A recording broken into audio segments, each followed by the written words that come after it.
So welcome. My name's Jodie Stoll. I'm a vicar in Harrow Weald, St Michael and All Angels, and it's really good to have you here. Just to say a little bit about how this came about, it was really just a conversation on Twitter with a few of us. I am just a vicar trying to do the vicary things, and one of the things that has come I guess into my consciousness recently is the need for really good multi-generational or intergenerational worship, and I'm really keen to see that not just as a practical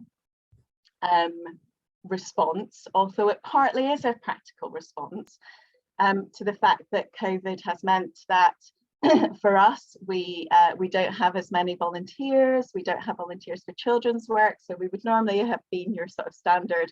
We do an all age worship once a month. And the rest of the time we have some children's workers who would work with children sort of outside the main meeting.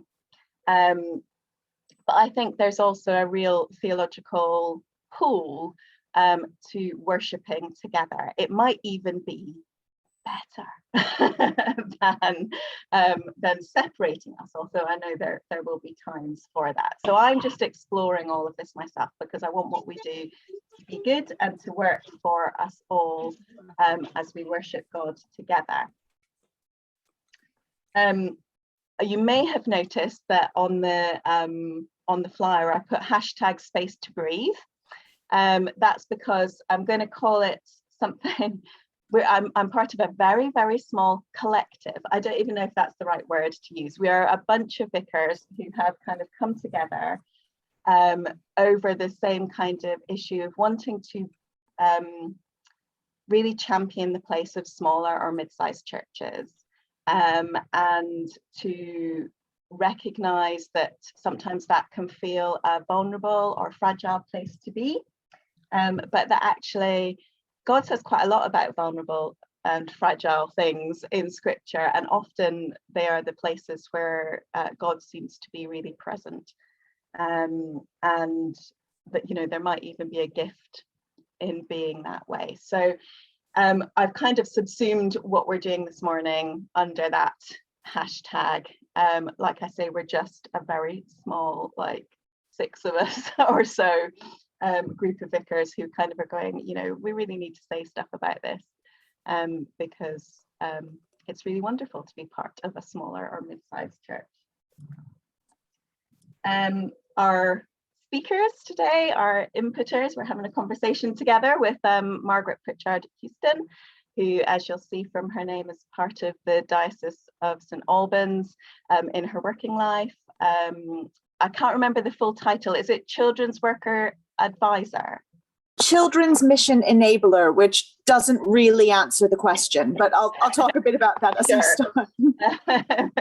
Okay, and so she's going to speak first and give us a bit of an input into kind of the more general principles around multi-intergen worship, and then Robb, in his sore-ribbed state, is a vicar in the north.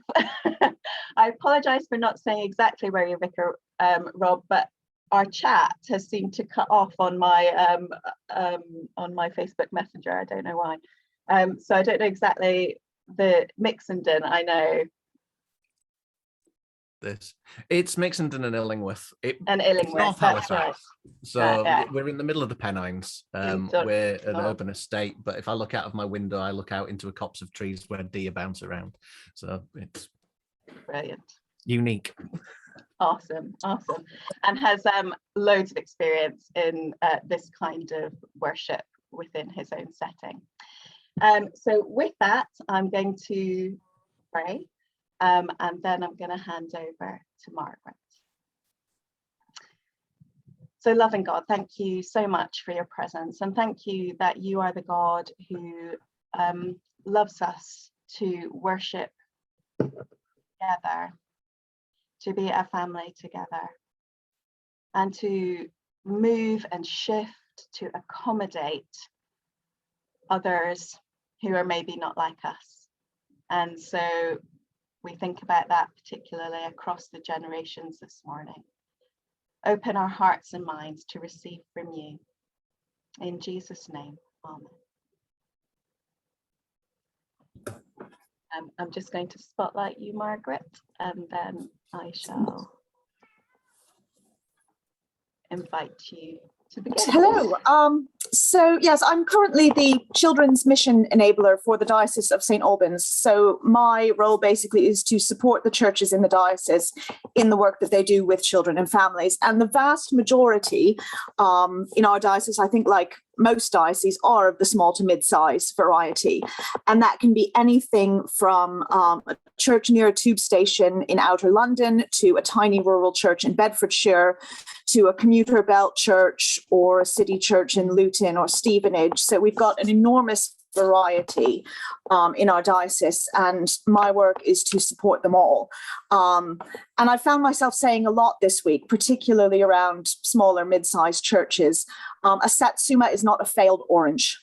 And I think it's important to remember that when you're looking at the website of the church down the road and thinking they've got everything sorted and you haven't, and to look at what is unique and brilliant, wonderful about your church and your congregation, your community, and where the kingdom is happening there. I was previously a children's and families worker at a sort of mid-sized church in West London, and I was a primary school teacher in East London before then.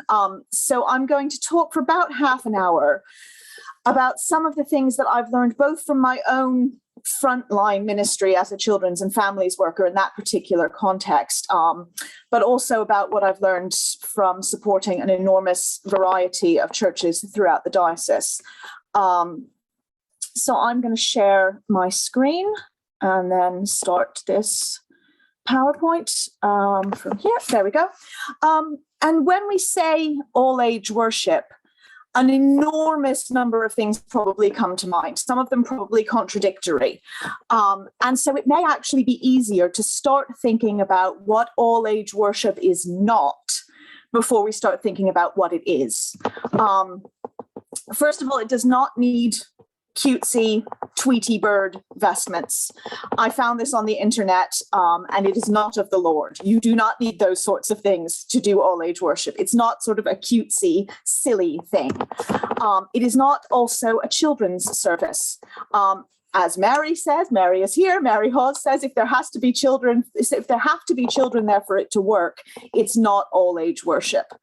So if you're stressing about how, oh my goodness, we're supposed to be doing all age worship, but we don't have any children, that's fine. You're creating a space for people of all ages. And if children show up, then you are prepared for them. You have created a space for them. But if they don't, you haven't failed because it's all age. So it's almost you're preparing the ground and being open for the presence of children rather than going, oh my goodness, we're doing something for children. If they don't show up, we've failed. So it can be part of a process. It's also not an adult service where children hold up some pictures. Mary, again, if your job can be done by an easel, it's not a job. She's great at the one-liners. They're really memorable. So it's not just, we have children there as props, but really we just do the same things we always do. And maybe the children are sort of mutely standing somewhere holding something and looking adorable. It's not that. But also it doesn't have to be a high budget, all singing, all dancing entertainment program. There are places children can go if that's what they want. Those places have high budgets. Those places have staff who are trained in this sort of thing. If children want to entertain by big, shiny things, there's plenty in society for them to go. We don't need to replicate that. We don't need to think of ourselves as competing with that. What we have to offer is community, intergenerational relationships, a place where children can encounter awe and wonder, a place where children can explore their experiences of God and connect with the experiences of those who have come before them. That is something that Winter Wonderland or backyard cinema or whatever is not trying to offer. So instead of trying to compete with entertainment, let's think about what church is and what's valuable about church and say, this is what we offer, instead of feeling that we're inferior because we're not a big, flashy entertainment thing. All age worship is also not a performance. This can happen particularly in children's choirs that are really musically excellent. The focus becomes on how you sing rather than what you are singing or why you are singing. And I've heard sometimes people preparing things with children talking about when we're out there and the audience is looking at us, and I just cringe because it's not an audience, it's a congregation. And any children who are leading part of worship are part of that congregation. So it's not about performing well. Of course, we want to be heard when we read. Of course, we need to practice so that can happen. But that's not because we're performing. It's because being heard helps the congregation understand what's happening and understand about what we're saying about God. So it's about pointing people towards God, not creating mini performers who are going to be terrified every time they go on, and for whom doing something well is more important than serving God. It's not a chance for children to be cute for adults. I'm just going to leave that there. It's not a chance to pass on a simple moral lesson and be done.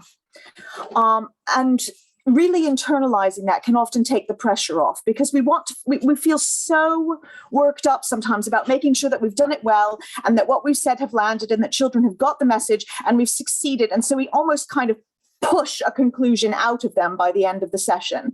And often that conclusion is a simple moral lesson, often about helping adults. It's funny how that works. And so then we know, okay, well, they've got the message. We did our job well. But actually that ends the process of wondering right there. And so they think, well, I said the right thing for the adults. I got the moral out of this. I don't have to think about it anymore. I don't have to wonder or explore or play anymore. Whereas if we're a bit more relaxed about maybe not resolving this by the end of the service, maybe not having them say exactly what we wanted them to say, but sending them out into the world to think and wonder throughout the week, then it's okay. It's also not always happy and funny all the time with no other emotions allowed. We have this sense that all age worship has to be all laughing and joyful and everyone's happy and everything's great. When actually the gospel is richer than that. We can have all age worship on Good Friday and confront the deep and powerful emotions in that story. We can have all age worship at All Saints that acknowledges death and mortality, and that will happen to us someday, but the kingdom is the end of the story rather than death. We can acknowledge that children can be bereaved or anxious or in very difficult life situations, and that they don't just have to leave that at the door and be happy and smiley in front of Jesus. It's okay. It's also not a particular style of worship. I think we have this sense that all age worship has to have action songs and guitars and videos and loud noises and bright colors. And it certainly can. If that connects with who your community authentically is, then that's what you do.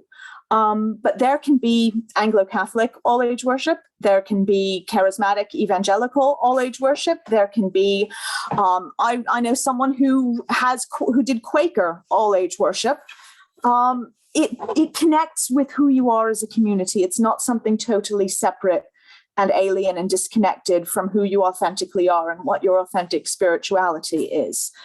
So don't think you have to totally change and be totally separate when you do all age.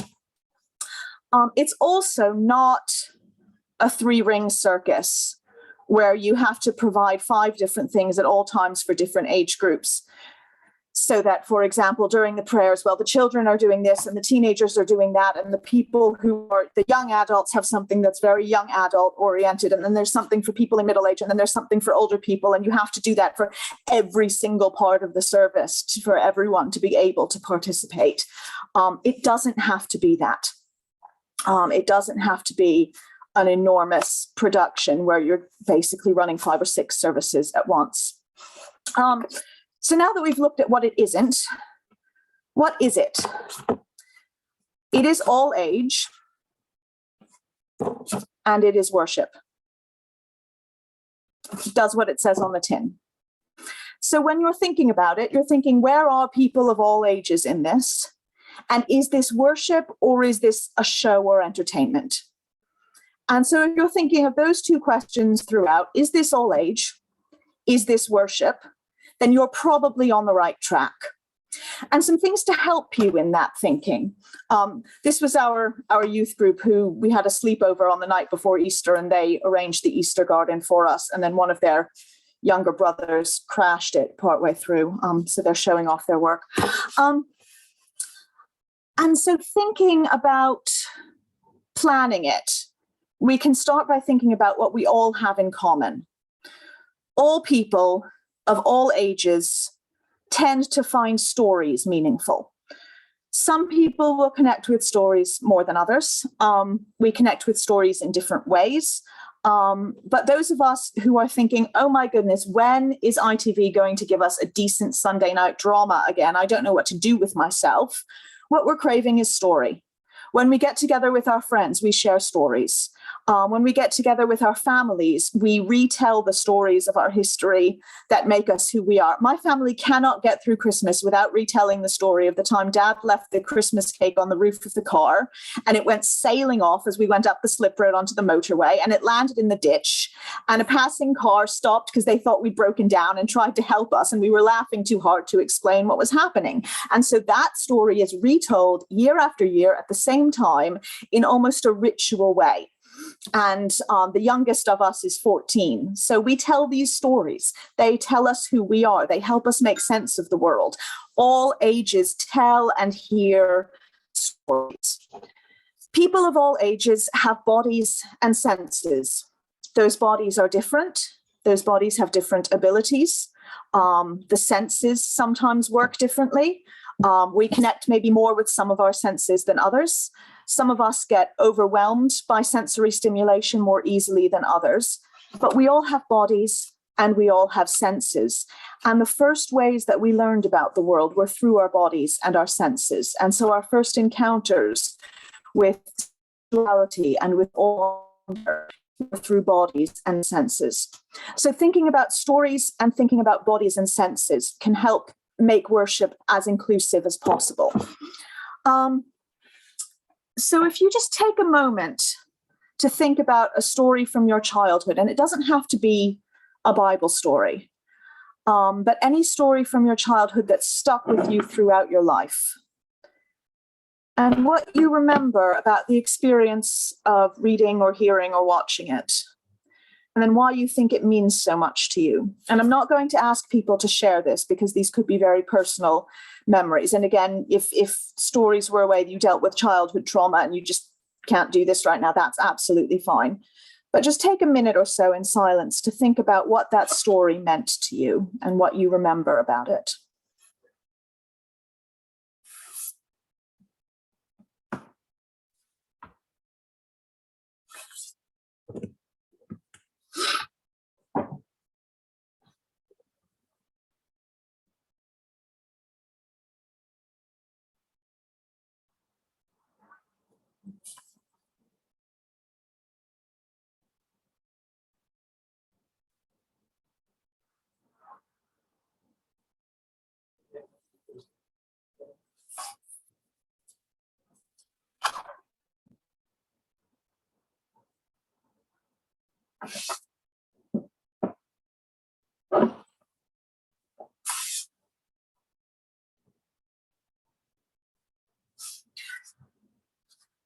Very often when I do this with smaller groups who know each other, I do ask them to share.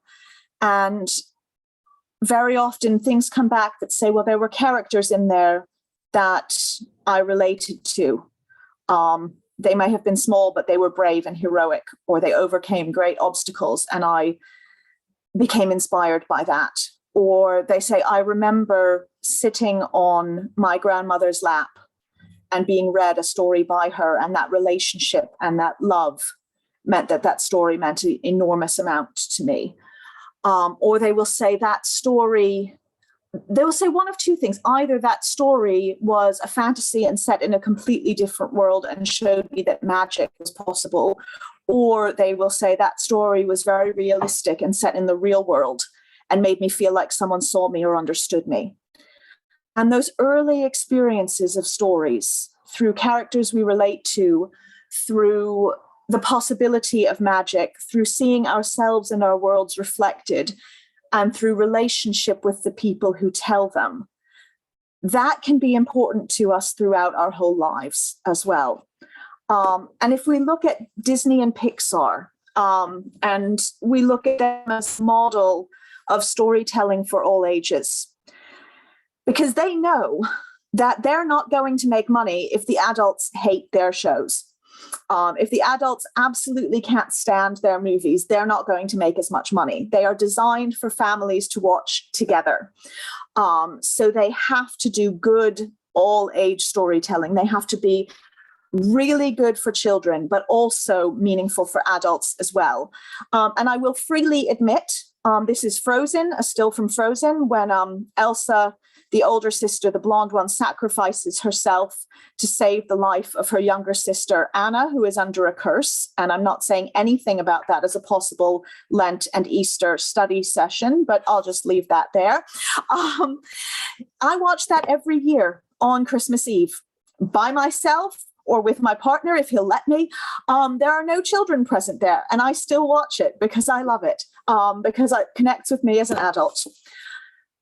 Disney Pixar stories have real risk and danger involved.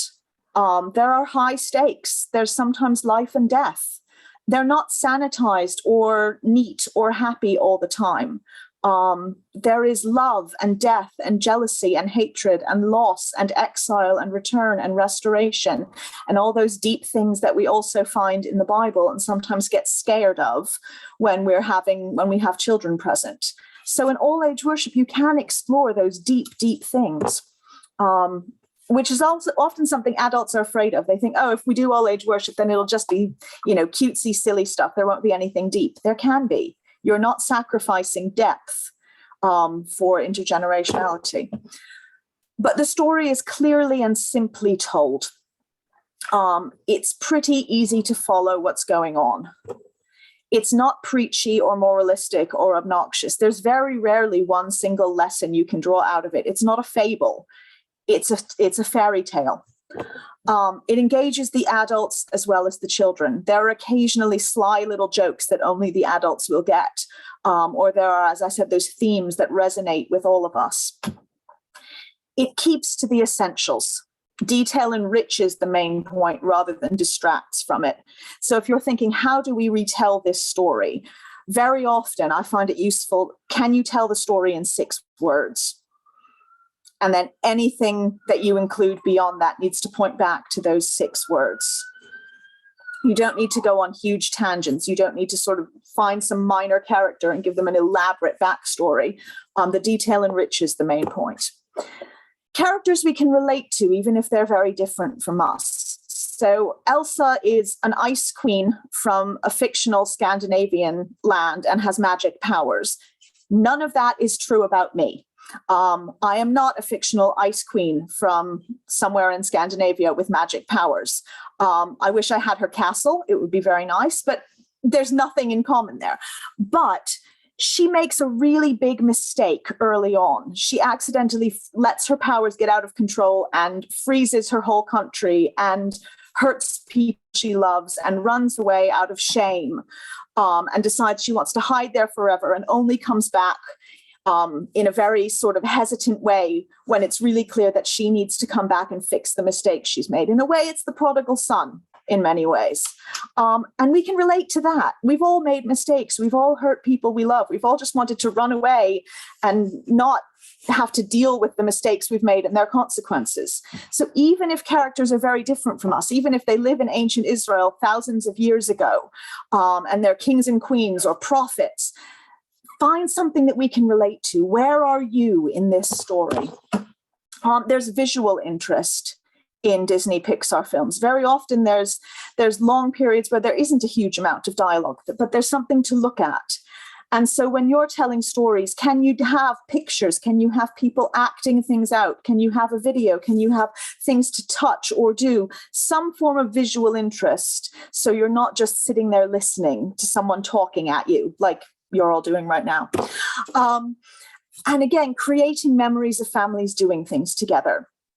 So you have individual families coming to church and you're creating memories of them hearing these stories together, but you're also creating a corporate memory of the church hearing this story together. And those relationships and who told us the story and who we heard the story with matter and can be formed and shaped.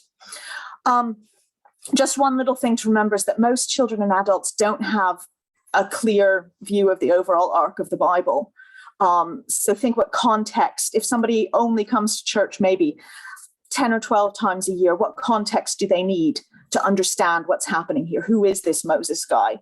If you're picking up from chapter 10, give a brief overview of how we got here. And then we respond to the story. And this can be through preaching or it can be through something else. I highly recommend this book, Preaching with All Ages, by Ali Barrett. It's not a set of prepackaged talks. It's a set of principles and ideas with examples. And she says preaching with rather than preaching to deliberately. And she points out that preaching is engagement. So are you engaging? You don't have to just be talking to engage. You can do something. You can engage with the senses, with one another, with yourself, with scripture, with liturgy, with the church as a whole, with God, with challenging situations, all kinds of things that you can engage with. And no one response time has to engage with all of those. You can pick one or two and think, this is how we're going to engage this time. But how can people engage in responding to the story? Preaching is open-ended. The biggest, easiest all-age worship hack that I have found is I wonder questions. You don't need to write or prepare a whole bunch of different things for different ages. You just go, I wonder what your favorite part of the story was. And you let people think about it and not say anything out loud, but think, or you let people answer, or you talk to the person next to you. And a 4-year-old will respond in a 4-year-old way, and a 54-year-old in a 54-year-old way. And you haven't had to do or prepare anything else. It's totally differentiated by outcome, for those of you who have had teacher training. It's just what they respond to that question. Or I wonder what the most important part of the story is. I wonder where you are in this story. I wonder how Jesus's friends felt when he did that. And there are no right or wrong answers. And it may take you some time if you've got parents who want to whisper the right answer to their children so their child can get the credit. It may take a while to train them that there are no right or wrong answers and all of our responses are valid. And you thank the person for contributing and you say, anything else? And once I got completely stuck when I was preaching at an all-age service, I ended up just asking 5 wondering questions and reading a poem. And it was one of the best sermons I ever did in terms of how people responded. So it's a really, really brilliant way of getting people to think about the story and respond to the story together. And very often it can get very, very profound. There are the questions I mentioned. And then the emotions and images side can be specific to the story. So those 3 questions, what your favorite, important, where you are in the story, those can be general. But then if you're looking at specific wondering questions for that specific story, using emotions and images is a good guide. So if the Holy Spirit is in the story, I wonder why the Spirit appeared as a dove or as fire, or I wonder why God spoke out of a burning bush, or I wonder why God appeared as a pillar of cloud and fire. So you look at the images in the story and explore what they mean. I wonder why Jesus said that. I wonder why Jesus had that conversation in the desert rather than in a city. I wonder how James and John felt. So you look at the emotions of the story. So emotions and images can help guide wondering questions. And there are no right or wrong answers. And again, that something else that's unique about church for children and young people is it's one of the few places where they're not assessed to within an inch of their life. So there being no right or wrong answers, there's no pressure. You know, you're not going to be better or worse than the person next to you. We're not going to say that was a great answer, that was a less great answer. You are just here and you are loved, and everything you say in response to this is fine. So we've looked a bit at stories. We're going to take about 10 minutes to look at bodies and senses.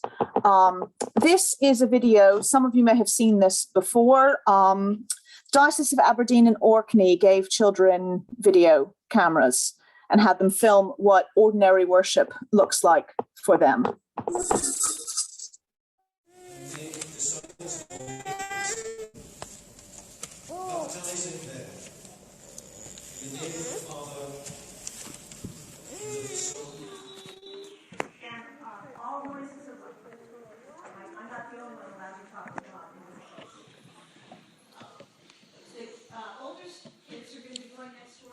He's got the means to do it. This guy, that's a guy, paid for the library at the end of the high street here, and for the libraries in many towns in Scotland, and many other things too. The big Carnegie Hall, and an awful lot in the States where the New York Met has its own.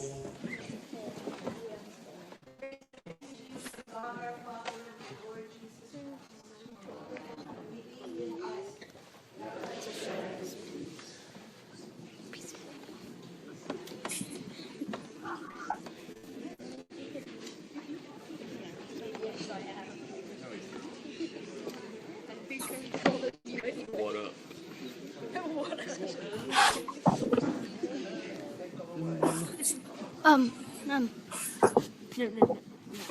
Please be with me.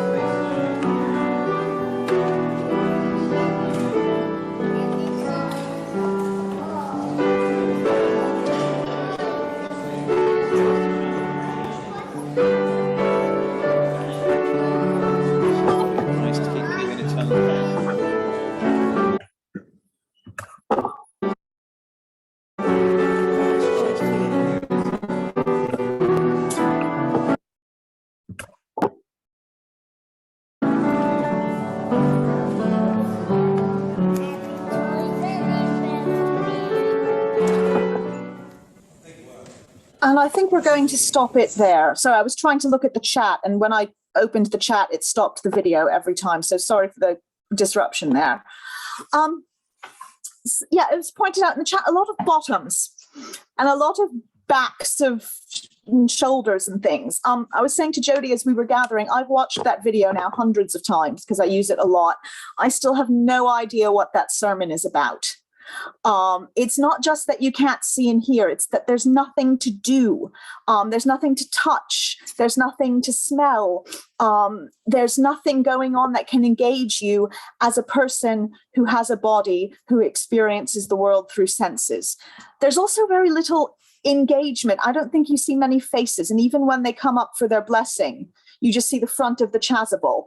The priest doesn't come down to your level and meet you face to face. But then afterwards, you can sit up at the front, and there's a little bit there where there's some flowers and there's some pretty architecture, and there's, I think, an icon on a stand. So there are suddenly things to look at, and suddenly you can hear the music better. And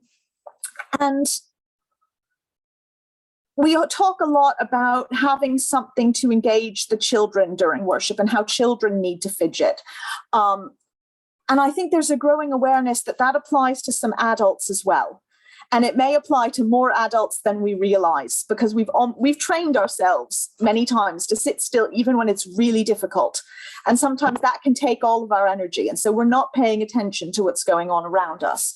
I come from a family where about half of the members have an ADD or autism diagnosis. And my grandfather probably would have if they'd known about it in his lifetime. He could not, until the day he died, get through a meal without standing up and walking around the table a few times between each course. During Zoom church, I don't have a diagnosis of ADD or autism, but during Zoom church, I found I needed to draw because Zoom was just not enough to engage my senses. And in order to listen to the sermon and not just check my phone under the screen, I needed something to do. So I started drawing. I started writing down lines the preacher said. I started drawing pictures. I started making connections between things. It was hugely helpful. And so maybe if we have something totally optional, no one's going to force you to do this, but something to do during worship, maybe that can help people of all ages. One example, this is from a Baptist church in the US. They have knitting at the back. And they say, pick up a knitting project bag, knit a few rows, return your project to the basket at the end of the service. Then when the blankets are done, they're given to people in need, to the local homeless shelter. You can pray as you knit, so you can pray a blessing into your blanket. This was something we had for our older children and teens at the church where I was children's worker. I just bought a coloring book of the Psalms. And I photocopied a few pages every week.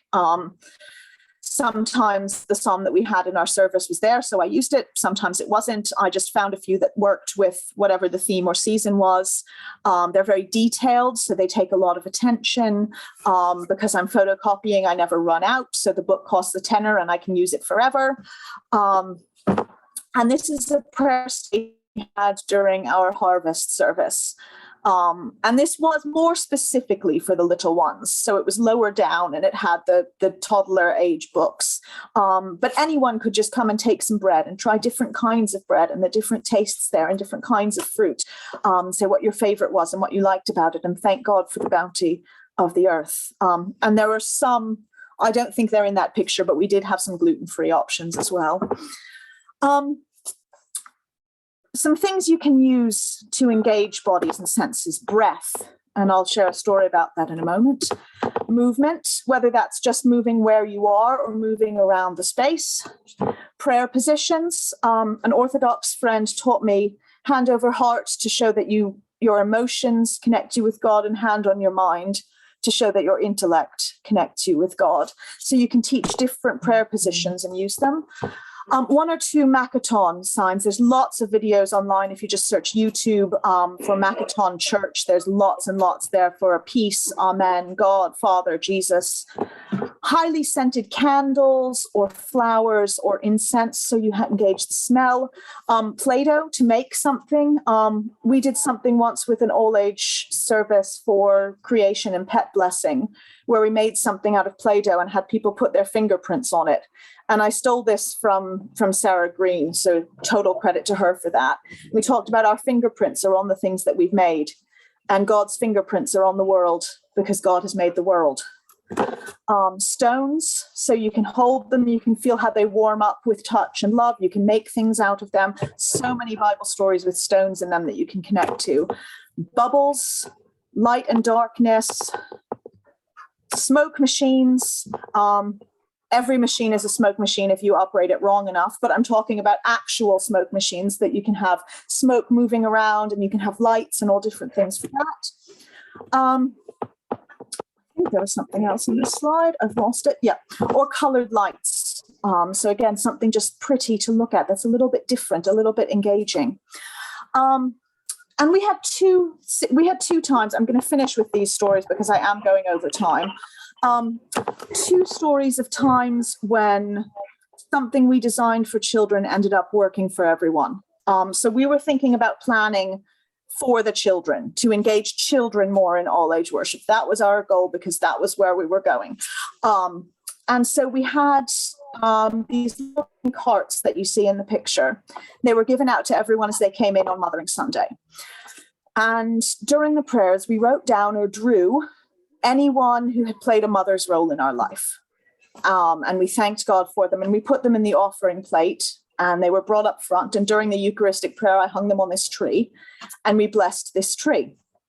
And so we were doing that to give the children something to do during the prayers. And then this elderly woman came up to me after the service with tears in her eyes. And she said, I was raised mostly by a nanny.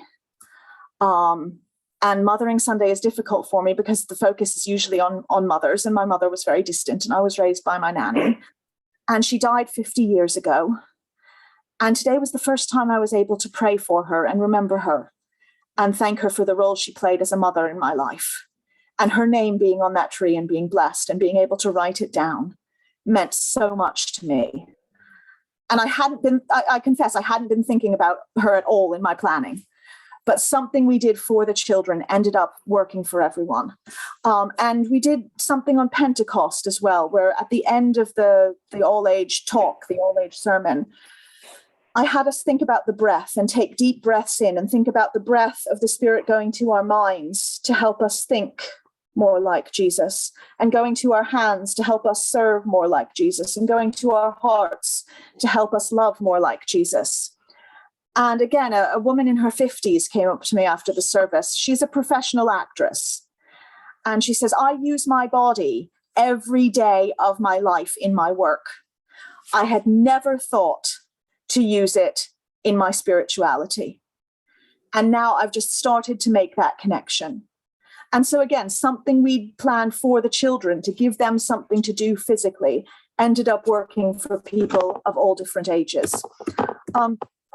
So I am going to finish with just these 3 points, and then we'll pass on to breakout rooms, I believe. And again, Mary's wisdom, how do you foster intergenerational relationships? It's harder to tut at a child, you know, because all age worship happens in the context of church. It's not isolated. What decisions can children, parents, and young people help make about what happens at church, about what you do in worship? And where are the doors that are already half open? What quick wins are available? And who are your allies? So some things to think about there as we go into breakout rooms, and I will finish there. But the slides are available for all of you if you want to see what you missed. So.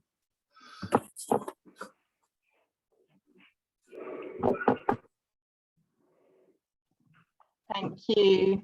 Thank you so much, Margaret.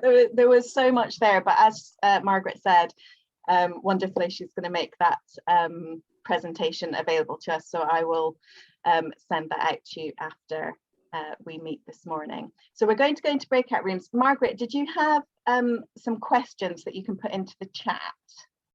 Oh, you need to unmute yourself. Yeah. Yes, I can do. I can send them into breakout rooms as well. Sorry, I can send the questions into the breakout rooms. But mostly, what surprised you?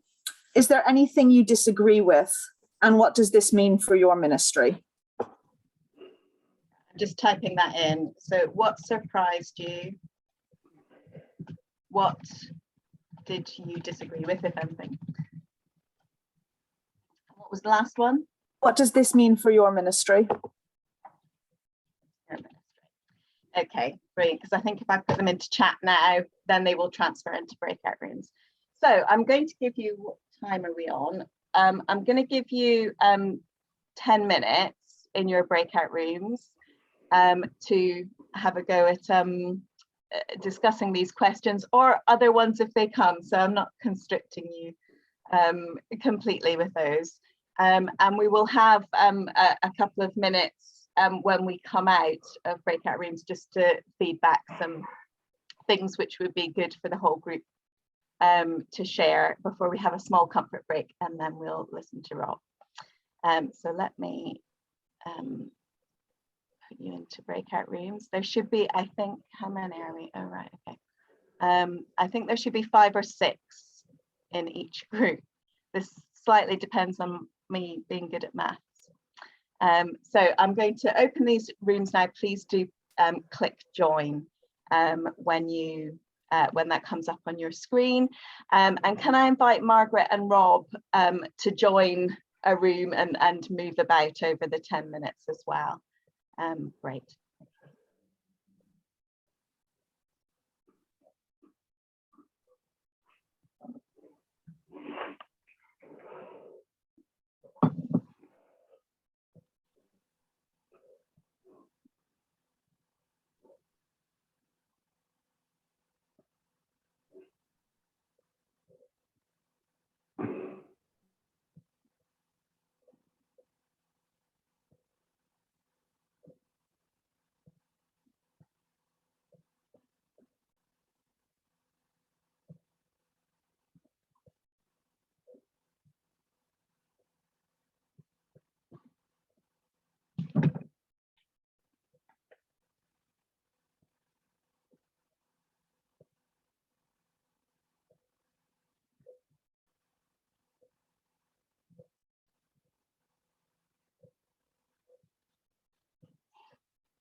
There we go.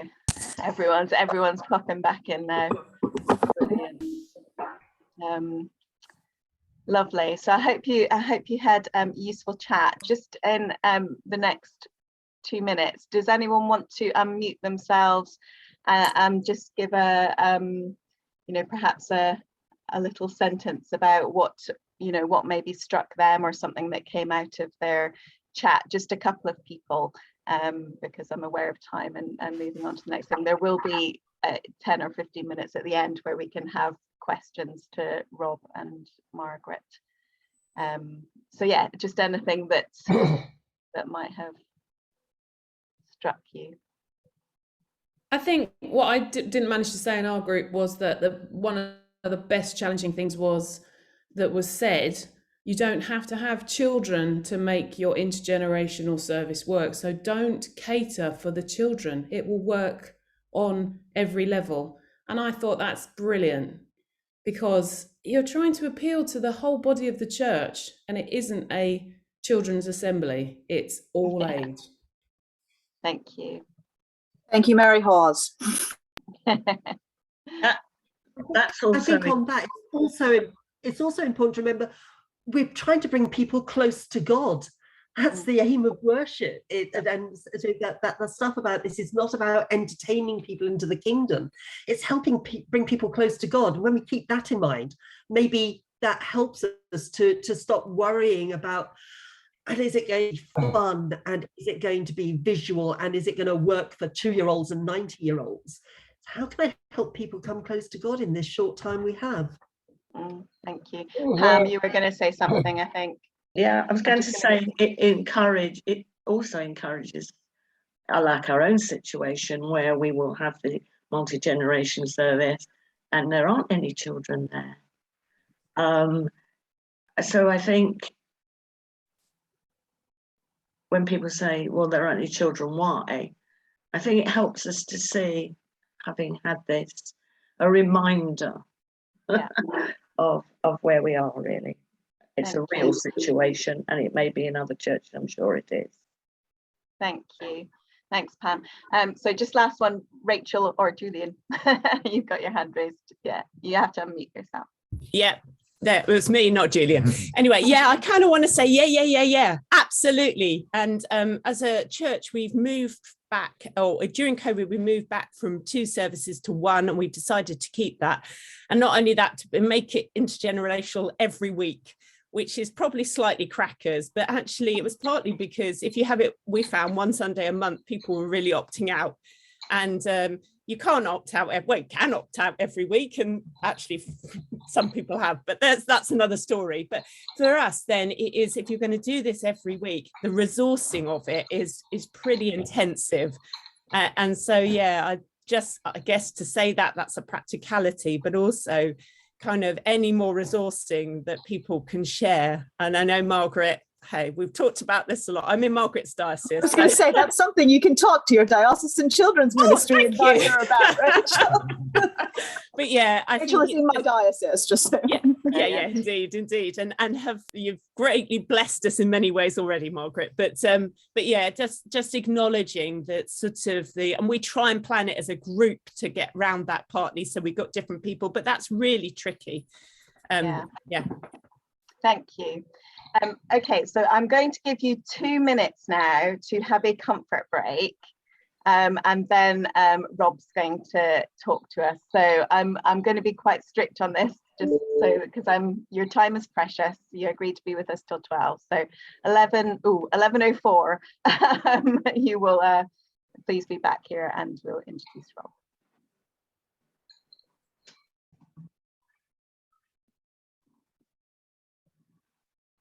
Okay, welcome back, everybody. And so I'm going to hand over to Rob. I think I've done everything that I need. I think I've co-hosted you, so you can do everything you need. I'm just going to spotlight you now. We've introduced you at the beginning. Rob's going to talk to us a bit about what this looks like on the ground for him as a vicar who does this kind of stuff all the time. I now can't see Rob to spotlight you. No, Let me just have you got my screen share? Zoom's Yes. just got all kinds of funny. Yes, I can see your screen share, but I need to remove my Find page. me. Yeah, so there you are, but I need to spotlight you, I think. How do I do that?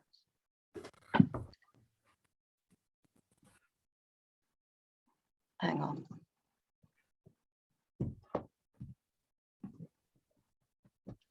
Right. Here we go. Aha. The host has spotlighted your video for everyone. Is that all right now? Yeah, brilliant. Right, off you go, Rob. Thank you so much. Excellent. I'm hoping that you can all see my Prezi. You will see that it is a jumbled up mass of photos. I am Rob Sutherland. I am from North Halifax. I'm the vicar of Mixenden and Illingworth, which is Holy Nativity Church. And there is our the sun came out photo. I used to use the one that was the Christmas card photo of it all covered in snow. But I am effectively the vicar of the Scout Hut. And I've been vicar here for 9 years. And so putting together this presentation has been quite interesting because I have relived a load of things that have happened over the course of 9 years. And the thing to say about this is that these are all real people that I really know and I love dearly. So you're going to hear me talk with affection about these people, and they may also come across a video of me talking about them with affection. So to those people who have stumbled upon themselves being talked about, I do apologize. All age worship and me, well, I think to start off with, I have to say that I was completely naive. I came late to Christianity. I am an adult convert, and when people told me what it was all about, I took them at face value. So these are the things that Jesus says, and I believe that this is it does what it says on the tin. It's a bit Cuprinol about stuff. Jesus said these things, so they must mean something. I also was an RE teacher, so apparently I was doing that a little bit weird as well. So my classroom, I now bump into kids who I used to teach, because I used to teach just over the other side of the hill from here, and they're forever telling me about lessons that I used to teach where we did things like Spider-Man. So we would look at what would Spider-Man do according to various different philosophical systems, you know, when he held his when the Green Goblin held his girlfriend off one side of the bridge and a bus full of kids over the other side of the bridge, you know, what would a communist do about this? The needs of the many outweigh the needs of the few and all of that. So yeah. So when it came to all age worship, I came at it from a very similar perspective as my RE classroom.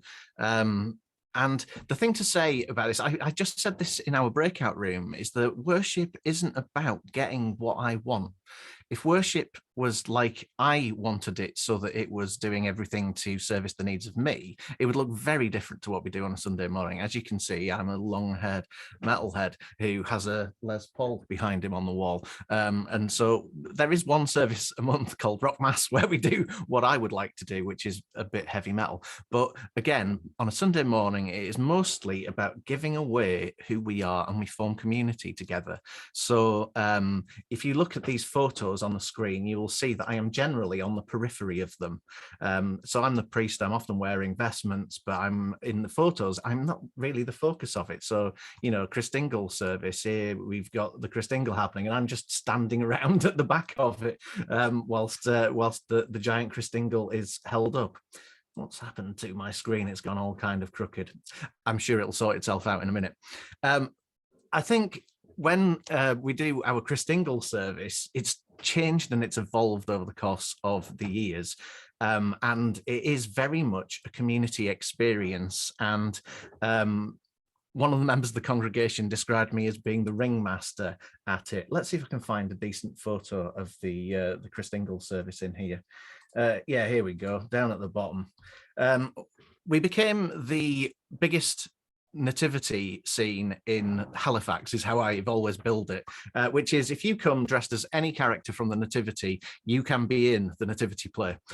So we end up with about 6 Marys, and we end up with hundreds of wise people. We end up with my wife wearing my surplice and being an angel, and people come and they enjoy themselves. They put themselves into the narrative. They put themselves into the story that we are telling.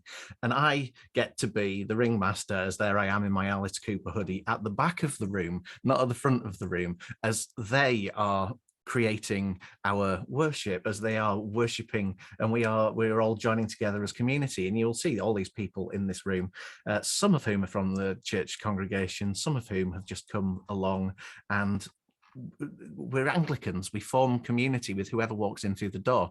Again, I take it as it does what it says on the tin, and the Church of England is a church for everyone. So if you walk in through the door, you are a member of the congregation, and that means that you get to be part of it. With that in mind, actually, this isn't on my script. We had a rota for everything that we did, and people don't show up.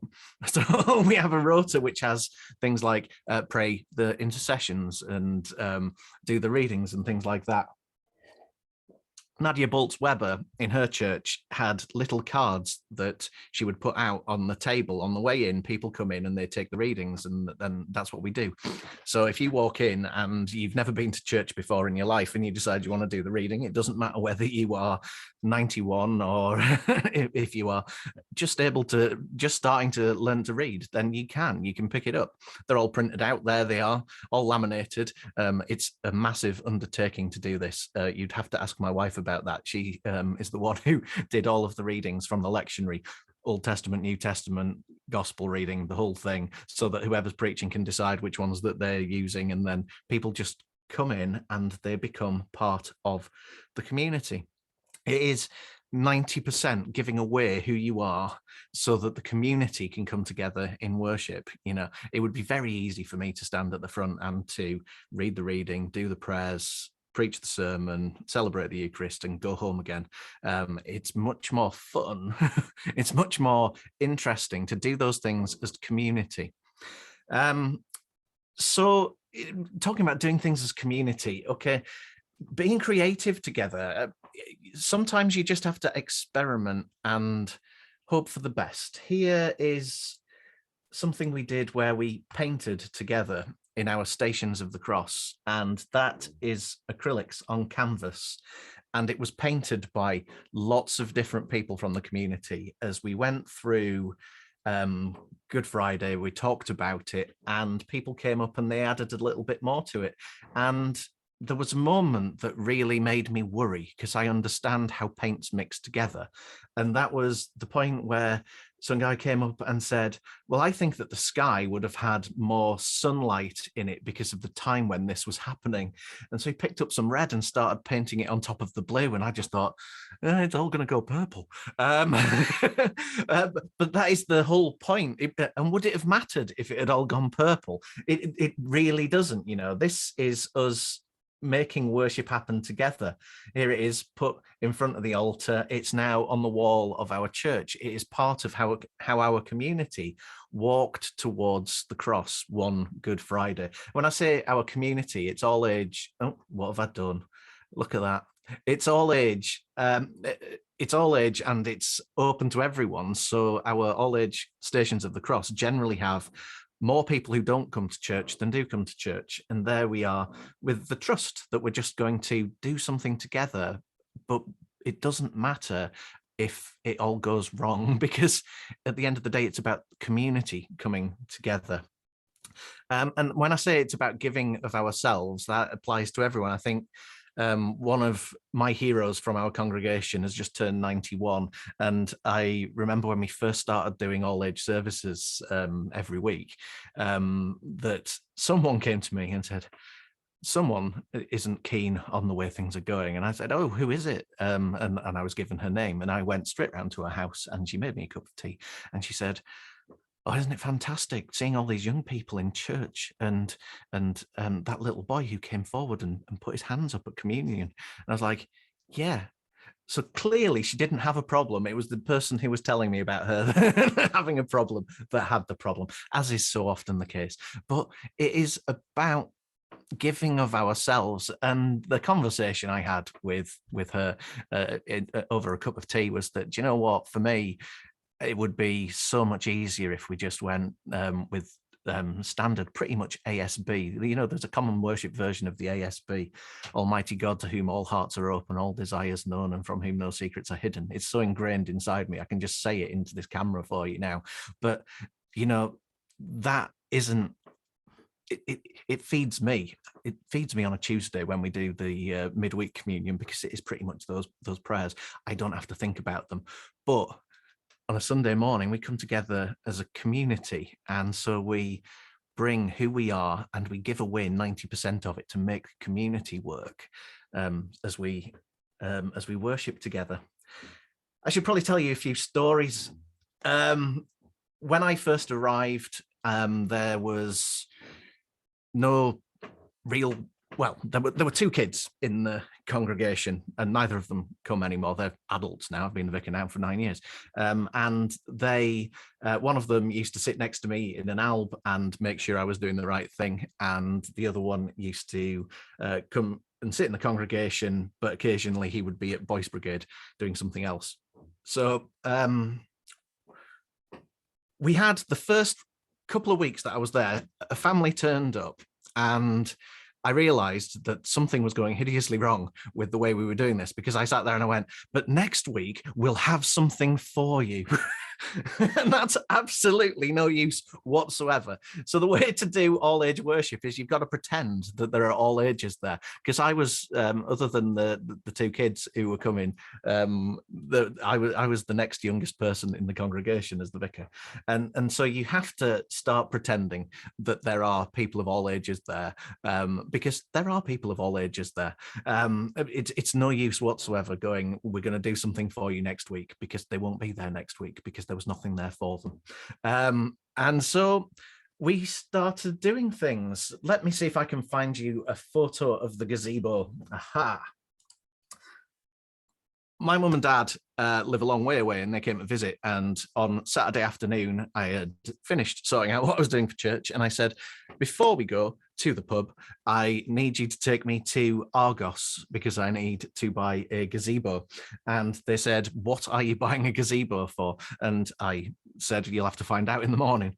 And I stood at the front of church there in my chasuble, actually down on the, I don't know why I'm pointing at my monitor like you can see it, actually down on the ground rather than up on the stage.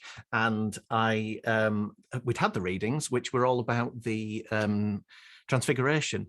It's somehow in the lectionary we do the Transfiguration at least 3 or 4 times a year. You can pretty much guarantee it's the Transfiguration, whatever you do. I think it's the Transfiguration next week's readings, actually. And I poured out, about 2 months after being the vicar, I poured out this gazebo onto the floor, and I picked up 2 of the pieces, and I said, you're going to need to come and help me to put together this gazebo. And then I started fitting them together, and then I looked at the congregation and I went, you don't know me very well, do you? I actually need you to come and help me put together this gazebo. And so people came out of the congregation, and they did. And we built this gazebo whilst we talked about building a tent for Jesus to be in. And we talked about God being present with us on Sunday morning. And then we talked about how we needed to climb down from the mountain, which when you've got a staircase up to your altar like that is so easy to say, but you need to come down from being in the holy place, and you need to go back to real life. And we need to walk with Jesus out into the world, and we need to transform the world in which we live. And so, yeah, we put up a gazebo and put it up over the top of the altar, because we offer so much of who we are and what our community is to God. And that is the place where we say we offer who we are and what our community is to God. And so we do. You will find that all over this, there are things being offered to God at our altar. So here we've got, why have I not? There we go. Here we've got our locusts and honey being offered to God, you know, tactile things. I'm going all sorts of different orders than what I've got written in front of me here. When it comes to doing these sorts of things, Mary has said so many times, it has to be all age. And that means that all ages can engage with it, or decide that they're not going to engage with it as well. We often put craft out in front of kids. Adults love doing craft. You will find, if you go to the range where all good sermon illustrations come from, that it's all aimed at adults. we hand it to children, but if you look at the packaging for most craft things, it's actually aimed at adults. Give some googly eyes, sticky googly eyes to a few adults and send them around your church saying, go and put some googly eyes on some of the things in this church and see what happens. They'll love it. Actually doing things when you are an adult is really important. Being invited into being part of it is really important. Having something tactile, like Margaret said about, even if it's just knitting, as you can probably tell, I am a bit of an ADHD kid when it comes to this stuff. And the idea that I'm going to sit without fidgeting, why have I got prayer beads around my wrist?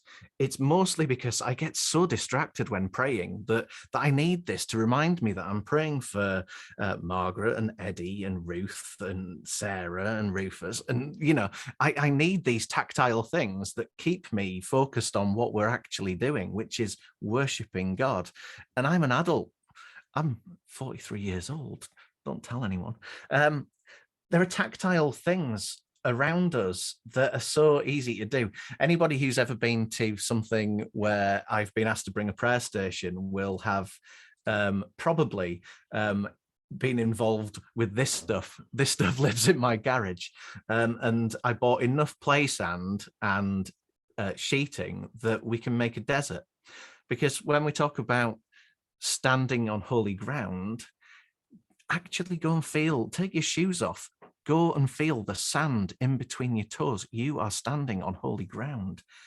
That sort of thing is so important when it comes to worshipping together.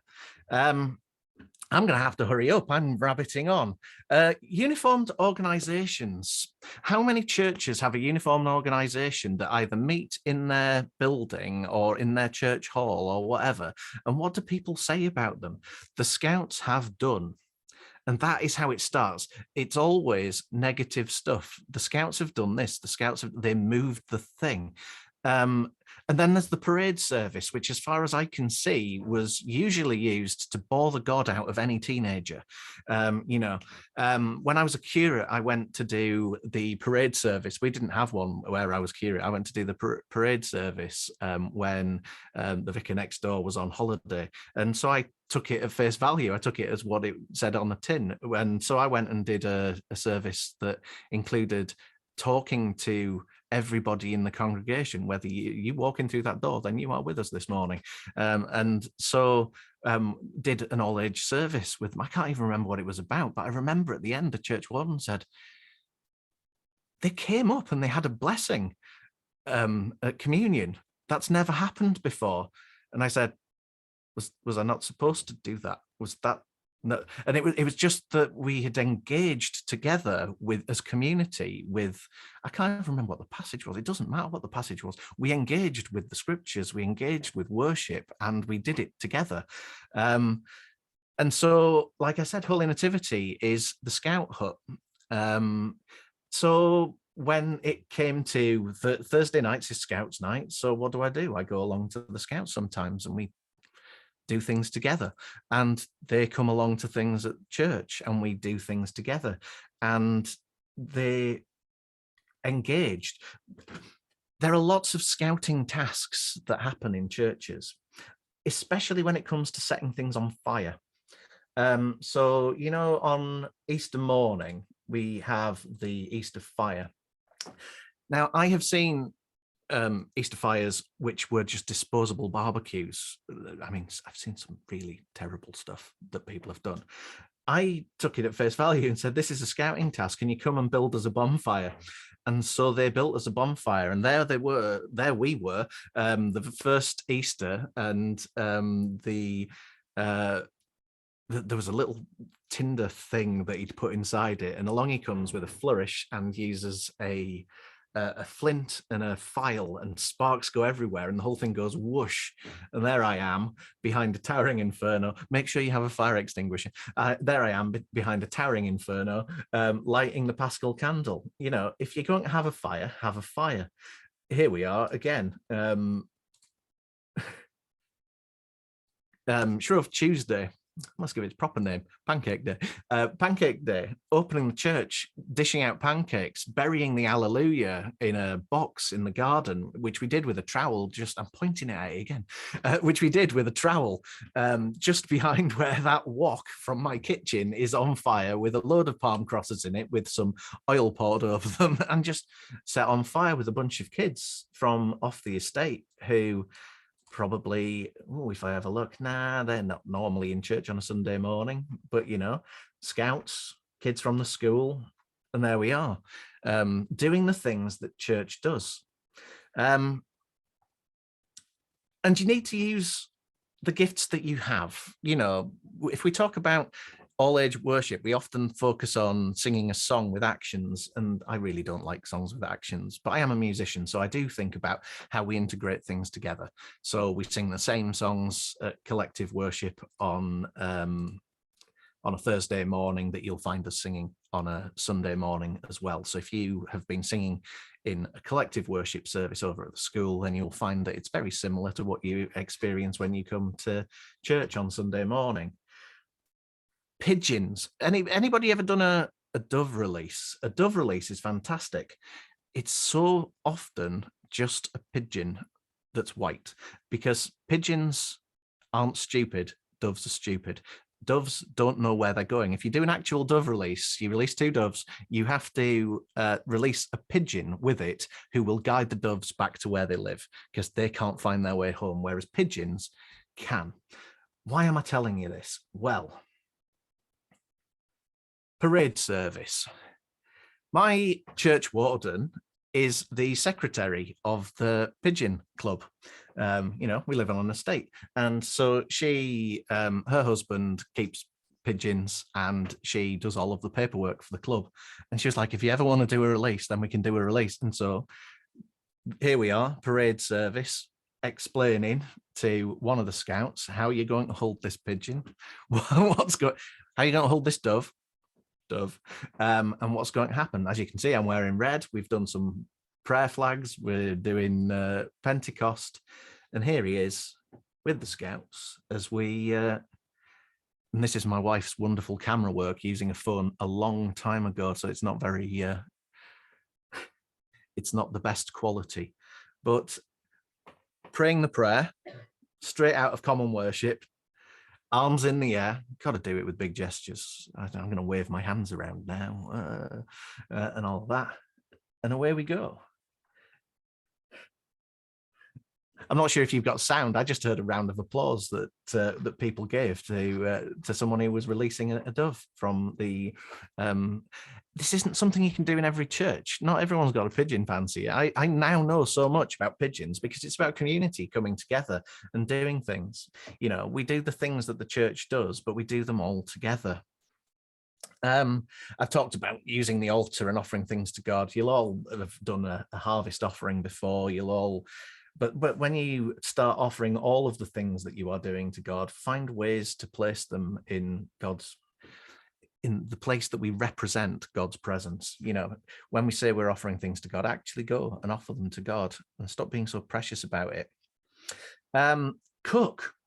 Make things together during the service. I absolutely love this. It's the first thing that I spotted. Easter morning, we do that. There are so many rituals that get done year in, year out. Making Advent wreaths out of donut rings and icing, making the empty tomb out of a mini egg and a digestive, things that we do. But then other things that you can do during the service. So bake actual bread together, cooking. Invite people into the wonder that is God's presence, that question, I wonder this and I wonder that and I wonder the other, things that Margaret was talking about earlier on. The thing about working as a community, of course, is that people don't necessarily say the things that you want them to say. I get heckled, and I've had to train the congregation to heckle me during the sermon. Ask me questions. Don't just assume that I've told you exactly what I'm thinking. Sometimes I make a complete cock up of it. Ask me what it is that you don't understand. It's fine. And stop answering questions that nobody's asking. If you've got sermons that are about the finer points of I'm trying to think of the last time I did a sermon on the finer points of Paul's letter to the Romans, actually answer the questions that people are asking. I've mentioned school and integrating things between church and school, and you'll see here that this lad, he's our intern now, but I met him when he was at primary school. He was 11 years old and he was starring in the play at school, and now he's the intern. He came along to church, and he hasn't always been a church goer. He came along through the things that we were doing, the things that were about the life of God and the life of the parish and the life of the community. And so here he is doing some all-age activities for remembrance, just paper cases and bits of black paper stuck on the inside. Then I got a piece of cargo net from eBay for £8. But talking about how that integrating the life of the parish with the life of the church is so important.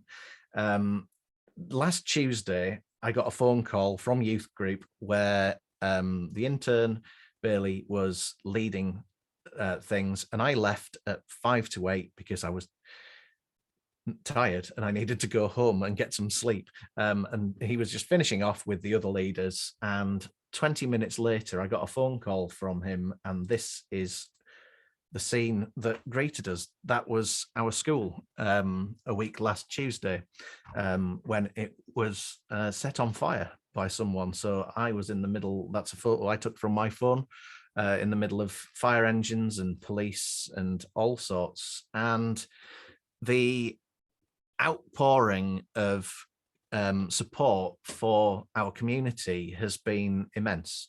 The amount of things that people have given of them, their time and their giftings, their talents and things like that to support our community. And the church has been at the heart of it.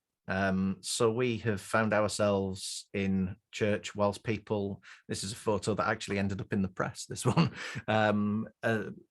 just little blackboard prayer flags that people from the school were coming and praying together as we just set out the altar with a prayer tree on it, and people came in and did craft, and people came in and ate bacon butties, and the whole community pulling together, because when it's about all ages pulling together, it's about the community pulling together. That's exactly what happens. I'm conscious that I am running on. There's one thing I want to say, and that is people should be able to say no. When you do all age worship, it's very easy to pick on that one kid who always does everything and say, will you come and, will you come and, will you come and, will you come and, will you come and it can be really infuriating for the person themselves. It's supposed to be all age worship, so people should be able to say no. So will you light this candle? Yeah. Will a 45-year-old light this candle? Yeah. That's a really important part of all age worship being all age, is that something that you think a kid might do should be something that a 45-year-old can do. It should be something that a 91-year-old can do. But as well as that, when you give people permission instead of being prescriptive, you'll be surprised at what they will do. Like I say, there are kids who will want to say no to things, but there are kids who will want to say, I would like to do this. And it's usually the thing that I would absolutely hate to do myself. And we've all seen the giant Christingle thing. Giant Christingles happen everywhere all the time. I had no intent. We had a giant nativity. I had no intention for there to be a giant Christingle, but here we have. I would like to be a giant Christingle. And so here she is. So yeah, be permissive and less prescriptive, and see what the community will actually come up with. When I look at most of these things here, they weren't my idea. So baking bread, that wasn't my idea. That was our scout leader's idea. The cross up. I'm pointing at the screen again, like you can see me pointing. I'm so used to doing this sort of thing in a room with people.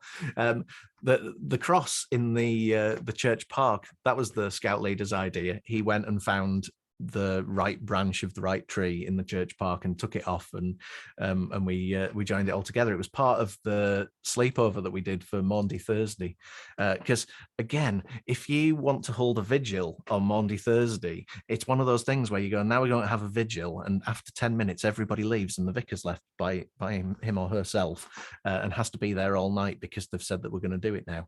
But I'll tell you who will do a vigil.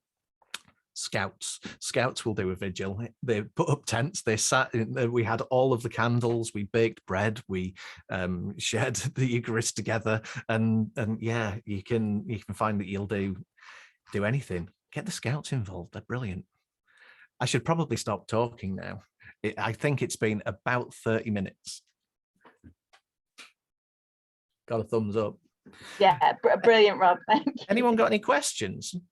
I think, do you mind if you stop sharing your screen so we can bring us all back onto, and then I think that's brilliant, thank you. So I think what we'll do is we'll put people into breakout rooms again. Did you bring a question for people? And then after the breakout rooms, we'll come back and we'll all be together, and then people can ask you and Margaret some questions. Okay. I hadn't prepared questions, but I tell you what, I have two. What do you, I'll make it three. Okay. What do you really like about what I have said or done? What really upsets you about what I've said or done? I'm aware I've done some things that some people would probably find quite offensive in certain churches. And the third question is, what small step do you think you can take to bring intergenerational worship into your community?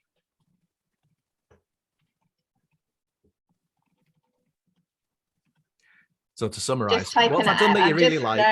What have I done that you really hate? What do you think you'll do as the first step? Brilliant. So I'm going to pop you all into rooms, and you've got 10 minutes, and then we'll bring you back. So have a look at those questions, and we'll go from there. Let me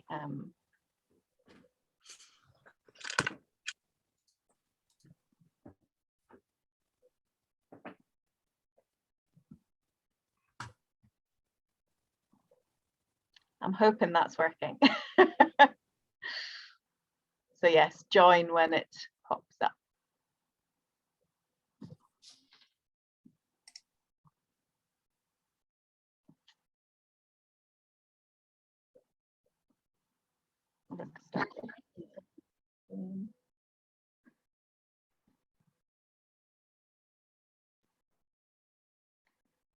Right. I think we're all just about back. So we're going to have 15 minutes or so now. I'm just going to spotlight myself and also Rob and Margaret when I find them.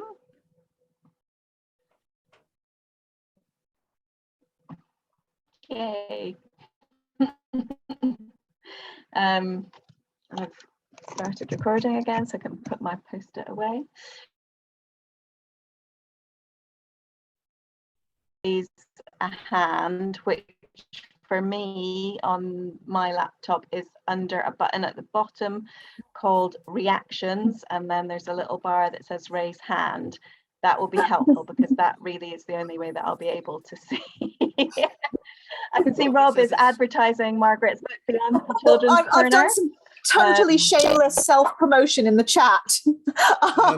It's on my desk, so I thought I would pick it up. Yes, this is a really good book if you want to know about how to do all-age worship, and it was written by Margaret, and I can give a testimony that this is a very good book and you should get hold of a copy.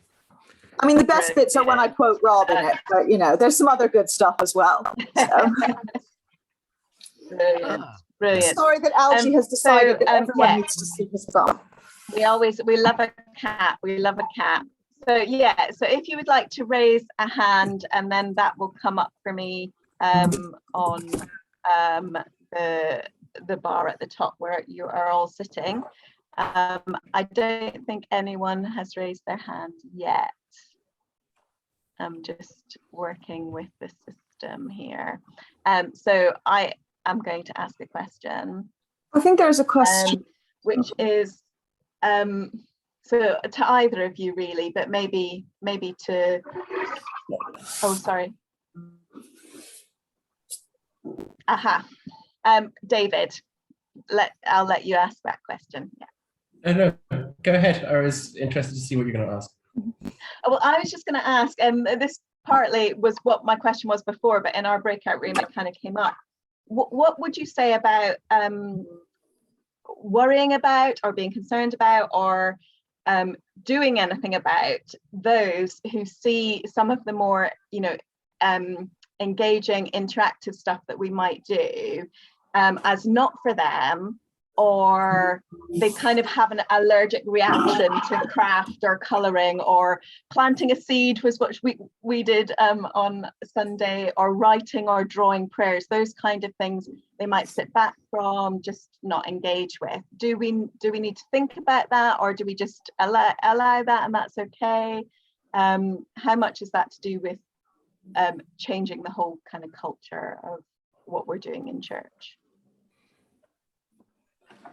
I think it's a really interesting question. I think there is something about what we have come to expect a church to be like, and we have been ruled by a very introverted spirituality. So I have friends who are monks, and when you talk to people about the most holy of the monks, they always singled out the guy who was quietest, who always used to sit in the church quietly, and he always used to say, "I'm mostly just daydreaming," and it's that sense that being quiet is seen as a virtue, and so for me, I see this as reintegrating the rest of the people back in, because we're not all introverts, we're not all quiet. We are, like I said, the prayer beads around my wrist are because I'm a bit of an ADHD kid who can't focus on the names of people who he's praying for unless he's got something in his hand to remind him. I'm consciously doing it now as I go around it, as I'm describing it to you,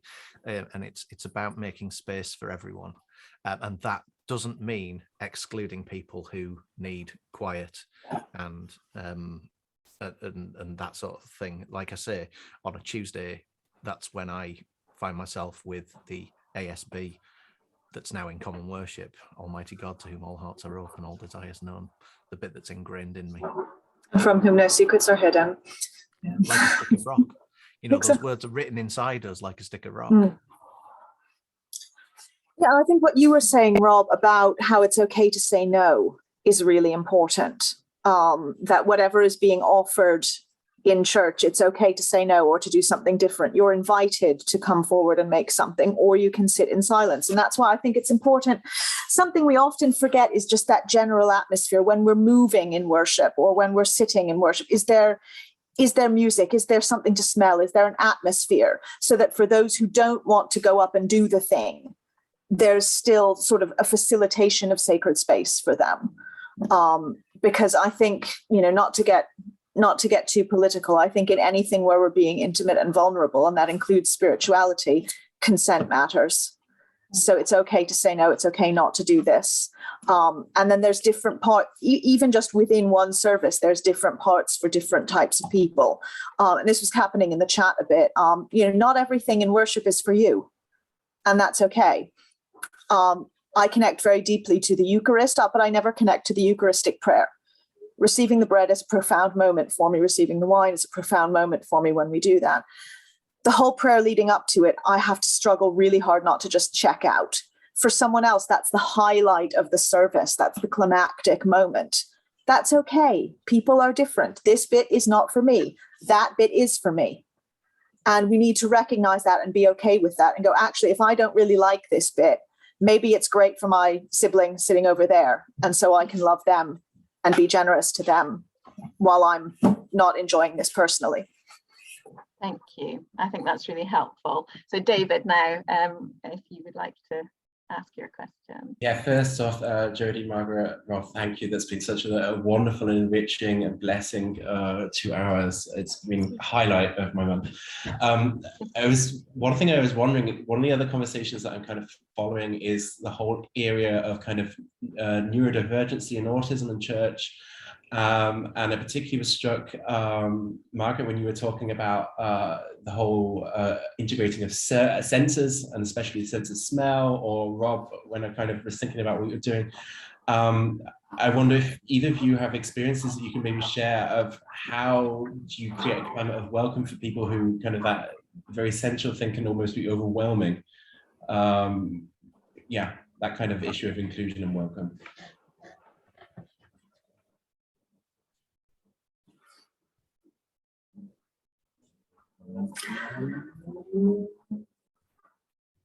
I think, again, it's to some extent, it's a question of a mixed ecology. That there is no one service that can be all things to all people, which is why we have different offerings throughout the day on Sunday, and we have different offerings throughout the week. We did have a setup at the church where I was children's worker that worked for a while, where we had a space that was separated, where the church, the service was audio relayed, and it was still part of the sanctuary, and there was still all the ecclesiastical architecture there. And there were some sofas, and the lights were a bit dimmer, and so you could go there and still be part of the service. That ultimately had to change around for various complicated reasons. I know some places have tents and things where you can go and you can be sort of relaxed and get away from it. Those are space questions. There are also culture questions. And this came up in our breakout room a bit, where the whole question of all age worship is connected to those bigger questions of inclusion. And there's a question of what is going to happen if someone reacts a bit differently to the service. Are they going to get stared at and tutted and shushed? Or are people going to go, that's who they are, that is them being how God made them? And how we respond to people who don't quite fit the standard. And I'm speaking into an Anglican context because that's my context. I know we have different denominations here, but basically the central question when we're talking about all age worship and when we're talking about inclusion is there more than one okay way of being? Or are we all expected to be able to sit still for long periods of time, to be very quiet, to not move our bodies, to listen, to engage in a very thinky, wordy, quiet way, to engage in a particular kind of small talk, to not need to stim or tick or come out with words, or move or fidget or do anything like that? Is it okay to be more than one way? And that's a question that's a bit bigger than worship. And I do want to point out that Mark Arnold has just come out with a book on engaging autistic young people in worship and in church in general. And I'll throw a link to that in the chat. Yeah. Right, thank you. Rob, did you have anything to add into that? I think that Margaret's got it covered. Yeah. Would anyone else like to ask a question? I can't fully see if you're waving because of the, so you might like to just unmute and start talking if you've got a hand up and it's not one of the raised hands. Rachel or Julian? It is Julian this time. If I wonder if you any wisdom to share, if you're trying to organise all age worship every week, on any structures for planning that ways of organising meetings so that you can draw in more people, and how far in advance you'd meet and how many weeks you'd try and plan in one, or how do you do that if it's every week without just end up trying to do it all yourself? It was a lot easier when I was a one-man band. 9 years ago, when I arrived, there was the vicar and I was it. Now I have an SSM curer, I have a trainee reader, I have an intern, I have an ordinand, and getting everybody together into a room, particularly when, from my perspective, I would like everything to be during the day, during the week, and from everybody else's perspective, they would like it to be every night or Saturday or Sunday. And how do you end up having a work-life balance and things like that? It was a lot easier to organize when I was a one-man band. When I did that thing with the gazebo and there was only me who was doing anything at the front, it was go buy a gazebo, go do church. Whereas now I'm asking questions like, so what are we going to do in 3 months' time? What are we? And you start thinking in seasons that you're not supposed to be experiencing. So you start thinking about Easter and you haven't even got to Lent. And it can leave you with that sort of disconnected thing going on. But what I can say is it's a lot more work, but it's so much more rewarding doing things as community. And it's so much more rewarding getting people to do things, and the surprise element. I think the intern has preached twice now, and he's approached the passages in ways that I never would have done. You know, my 91-year-old said to him after his first sermon, she said to him, "You need to find your thing. You know how the vicar's thing is Star Wars. You need to find your thing." And he 2 weeks ago, oh, don't laugh, that hurts. 2 weeks ago, he showed them a clip of Mean Girls, and he said, "I think I found my thing." So, yeah. I think, if you don't mind me kind of just saying a bit about that as someone kind of new to, well, not new, I mean, we've done all age worship, you know, over many years at St. Mike's, but we just moved to having twice a month we have that, so partly out of practical need. And the thing that I was really keen on is that it does actually have to be low maintenance, so there is a practical need behind this as well. I don't have all those people, Rob. You know, we have some people who will preach every so often and maybe lead every so often, but a lot of it is down to me. And I really loved what Rob mentioned, the Nadia Bolz-Weber thing, which she talks about low perfection, high participation. And so we moved to having those little cards that you hand out, right? You know, who would like to do the reading this morning? Who would like to read the intercessions? That kind of thing. It comes with some difficulties, but actually I really think it's a fantastic way of doing. I've got a cup of tea arriving. Of doing ministry together in that community. And you have to be able to say, it's okay if you don't know how to say that word. You know, I'm often heard saying, you know, it's not got any complicated words in this morning, you know, or whatever. But also, you know, so actually the participation happens on the morning, I guess, is what of a lot of what I do. The biggest thing that I do is that takes time is thinking about what might a creative way of praying together look like, and I might do that in advance, but everything else kind of comes together on the actual morning with the people who are there and who have happened to turn up that morning. And I want to be really explicit about being very grateful for those people who God have called into that particular group of people that particular morning, and to have them participate in a very particular way. I'm really aware we're at 12 o'clock now, so I think Emma might be our last question, unless others have burning questions.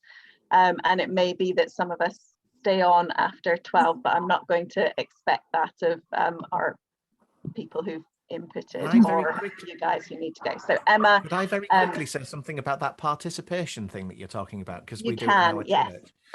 Different people need different things, and it's the same when it comes to neurodiversity and spirituality and all of that. And coming into church and picking up the reading with no preparation isn't for everyone. So having a list on the board at the back of church of what the readings are, so that if you decide that next week you want to read, but you want to go away and practice it, it means you can. and that isn't that. It means that everybody gets to participate regardless of whether you are somebody who needs that preparation or not. And it means that somebody can just walk in and say, oh, I'm going to do the reading this morning. And, you know. Yeah. Actually, that's really helpful. We do have our readings on our notice sheet, but it might be even better to put them up on a very specific and intentional list as well. Emma. Well, that's the first part of my question answered. The second part was, do you purposely plan for people, shall we say, to step in if no one comes forward to do things? So do you have like a backup for when you're doing it in that way? So if that's a question for me on that, I don't. I haven't yet had no one. But if it was, you know, I can do it, or there is a church warden who I know is really capable, you know, so it's trying to be the least anxious person in the room when you're leading that kind of service. And as well as that, at the beginning of the service, you know whether nobody has taken it, because you can have a look at the table, and if no one has taken the first reading, it's still sat there. So, you know, you can tap someone on the shoulder and say, would you mind, you know? I think also this is one way in which COVID has upskilled us, shall we say, in that we have all now had to deal with improvising and making things work and things falling apart in the middle of the service more than perhaps we were used to and more than perhaps we would have liked. I don't think that has led to any horrible disasters. Things happen, we fix it. You know, I was once at the National Theatre and the set broke and they did the last half hour of Amadeus with the set from the Magic Flute still there at the back. Nobody died.